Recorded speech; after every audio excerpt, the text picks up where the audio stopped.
Hello everyone, welcome to एमिल्स। My name is Akhil Bhardwaj. आज हम लोग 2.4 इंट्रोडक्शन के बारे में बात करेंगे। ये क्या बताता है हमको? फैक्टर थ्योरम बताता है। फैक्टर थ्योरम क्या है? If P x is a polynomial of degree n is greater than equal to 1 and a is a real number then x minus a is a factor of P X. यानी क्या बोला इसने?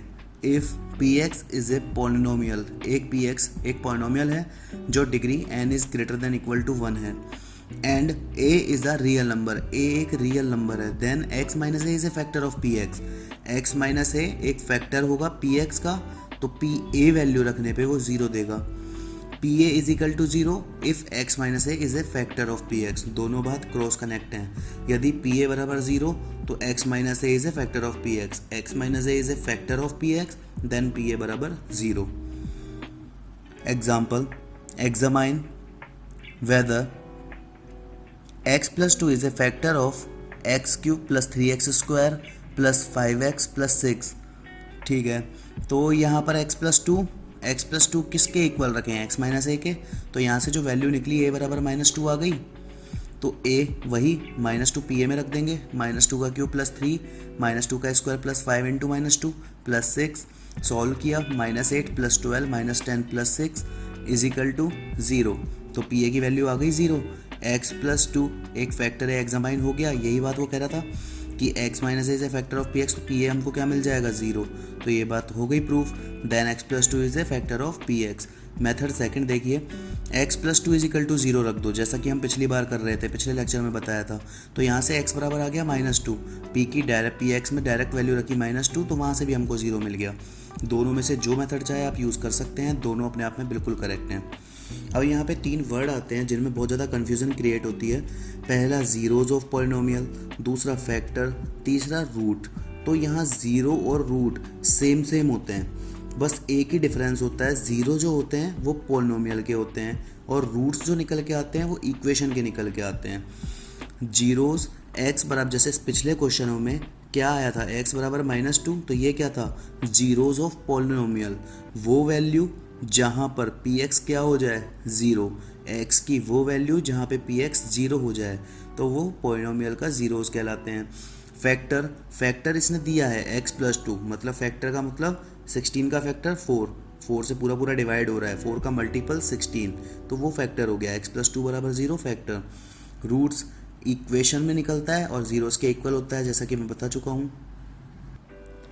यहाँ एक example लेते हैं। Find value of k if x minus 1 is a factor of 4x cube plus 3x square minus 4x plus k। यहाँ ये कह रहा है कि यदि x माइनस 1 एक फैक्टर है इस पी एक्स का, तो वैल्यू फाइंड करिए k की। यदि x माइनस 1 फैक्टर है, ये हमको गिवन है। यदि x माइनस 1 एक फैक्टर है तो यहाँ से x माइनस 1 बराबर 0 और x बराबर क्या निकल के आ जाएगा? 1। ये क्या होगा? Zeros of P x. तो p x is equal to 4x cube plus 3x square minus 4x plus k. अब जब x माइनस 1 ए फैक्टर है तो P1 बराबर क्या होगा? 0 होगा। तो 4 cube plus 3 square minus 4 plus के इज इक्वल टू 0। सॉल्व किया तो 4 प्लस 3 माइनस 4 प्लस के इज इक्वल टू 0। के की वैल्यू क्या आ गई? -3। किस इन्फॉर्मेशन का यूज़ किया हमने?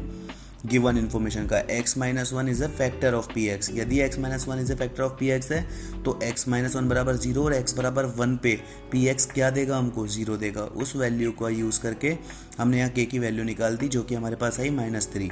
नेक्स्ट टॉपिक पे चलते हैं, फैक्टराइजेशन ऑफ पॉलिनोमियल। यहाँ पर इसमें 2 पार्ट आते हैं। पहला splitting the middle terms quadratic polynomial के अंतर्गत, और दूसरा फैक्टर थ्योरम, जो कि क्यूबिक और लीनियर में यूज़ होता है ज़्यादातर। पहले फैक्टराइज पढ़ते हैं। 2x square plus 7x plus 6 splitting the middle term. इसका यूज़ हम स्प्लिटिंग द मिडिल टर्म से करते हैं। स्प्लिटिंग द मिडिल टर्म्स कहती क्या है? First into last term equal होगा break middle term coefficient in the sum of 2 terms. क्या कहना चाह रहा है ये? हमने यहाँ लिया 2x स्क्वायर इंटू 6, क्या आएगा? 12x स्क्वायर इक्वल में लिया 7x। अब इस 7x को 2 ऐसे टर्म्स की सम में तोड़ना है जिसको जोड़ें तो 7x मिले, मल्टीप्लाई करें तो 12x स्क्वायर मिले। इसलिए मैंने यहाँ ऊपर एक फॉर्मूला जनरेट किया, first into last term equal होगा break middle term coefficient in the sum of two term. तो 4x प्लस 3x, 4 को 3 से मल्टीप्लाई किया 12, x को x से किया x स्क्वायर, तो 12x स्क्वायर मिल रहा है। तो यही इसके मिडिल टर्म स्प्लिट होगी इसी तरीके से। तो 2x square plus 4x plus 3x plus 6, 2x square plus 4x में से 2x कॉमन लिया तो x प्लस 2 बचेगा, 3x प्लस 6 में से 3 कॉमन लिया तो x प्लस 2 बचेगा। अब एक तो यहाँ पे कॉमन फैक्टर क्या आया x प्लस 2, दूसरा क्या बचेगा 2x plus 3, x plus 2 common लेंगे तो 2x प्लस 3 ही तो बचेगा। तो यहाँ पे ये दोनों क्या हो गए, इसके फैक्टर हो गए, x plus 2 and 2x plus 3। अब फैक्टर थ्योरम की हेल्प से इसी क्वेश्चन को सॉल्व करते हैं। 2x square plus 7x plus 6। Step 1 क्या करना है, highest degree of term is coefficient free, यानी कि हाईएस्ट डिग्री क्या है यहाँ पे स्क्वायर, तो उसको कोफिशिएंट फ्री करना है, यानी पूरी इक्वेशन में 2 का डिवाइड दे देना है या 2 कॉमन ले लेना है, एक ही बात है। तो 2 कॉमन ले लिया तो या फिर 2 से डिवाइड कर दिया, बात सेम ही पड़ेगी। तो 2 कॉमन लिया, x square plus 7/2x plus 6/2, 2x square plus 7/2x plus 3। Step 2, coefficient of x का हाफ लेना है। कोफिशिएंट ऑफ x का हाफ क्या होगा, 7/2 इंटू 1/2, तो क्या हो गया 7/4।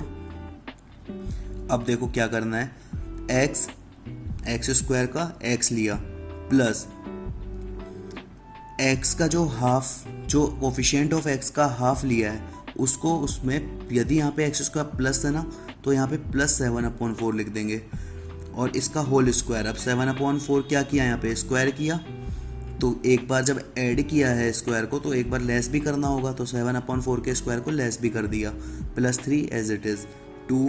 अब इसको सॉल्व करा, 7 का स्क्वायर 49/16 प्लस 3, बाकी चीज़ें एज इट इज़ रहेंगी, सेम सॉल्व करते गए। तो 2x प्लस 7/4 का whole square minus 1/16, next 2x plus 7/4 का होल स्क्वायर माइनस 1/4 का होल स्क्वायर। अब यहाँ एक आइडेंटिटी का यूज़ किया, a square minus b square equal to होता है a minus b, a plus b, और यहाँ a क्या है x प्लस 7/4 और b क्या है 1/4। तो x plus 7/4 minus 1/4, x plus 7/4 plus 1/4, और 2 तो साथ में आ ही रहा है। 2x प्लस सॉल्व करने पे 6/4, x प्लस 8/4, तो 2x प्लस 3/2, 6 और 4 को 2 से कैंसिल किया तो 3/2, एलसीएम लिया 2x प्लस 3/2, और यहाँ पे 8/4 2 हो गया तो x प्लस 2। इस जो 2 एलसीएम लिया इससे हम बाहर वाला 2 कैंसिल कर देंगे, तो फैक्टर क्या है हमारे पास 2x प्लस 3 और x प्लस 2। तो ऐसे हम दोनों में से कोई भी मेथड यूज़ लें तो ये दोनों से ही आंसर क्या आएगा, हमेशा सेम आएगा। पर कुछ ऐसे फैक्टर्स होते हैं, कुछ ऐसी इक्वेशन होती हैं, कुछ ऐसे पॉलिनोमियल होते हैं, कुछ ऐसे क्वाड्रेटिक पॉलिनोमियल होते हैं जो कि factorise splitting the middle term से नहीं होते, तो वहाँ पर हम फैक्टर थ्योरम का ही यूज़ करना पड़ता है। तो स्टूडेंट्स ये एक बहुत ही इंपॉर्टेंट टॉपिक है, इसको ध्यान से पढ़ना। मैं एक बार दोबारा रिवाइज करता हूँ। हमारे पास क्वेश्चन था 2x square plus 7x plus 6। यहाँ सबसे पहला स्टेप मैंने लिया, हाईएस्ट डिग्री ऑफ टर्म्स इस कोफिशिएंट फ्री, तो कोफिशिएंट फ्री कर दो उसको, 2 यहाँ पे है साथ में तो 2 से हटाना है, 2 से हटाने के लिए तो कॉमन लें या फिर पूरी इक्वेशन का 2 से डिवाइड कर दें, तो वही चीज़ करा, कॉमन ले लिया। तो x square plus 7/2x plus 6/2, same solve कर दिया। आगे स्टेप 2 क्या करना है, कोफिशिएंट ऑफ x का हाफ लेना है और उसे यदि वो एक्स स्क्वायर में ऐड हो रहा है तो x प्लस 7/4 का होल स्क्वायर इस टर्म्स में लिख देंगे। यदि यहाँ एक्स स्क्वायर माइनस 7/2x होता तो x माइनस 7/4 का होल स्क्वायर कर देते।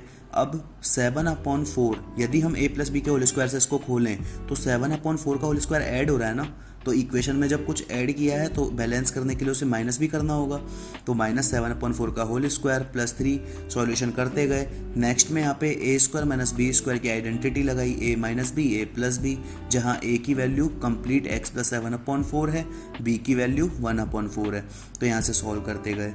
तो ये एक बहुत ही इंपॉर्टेंट टॉपिक है, इसको बहुत ध्यान से कवर करना। तो थैंक यू स्टूडेंट्स, मिलते हैं नेक्स्ट लेक्चर में।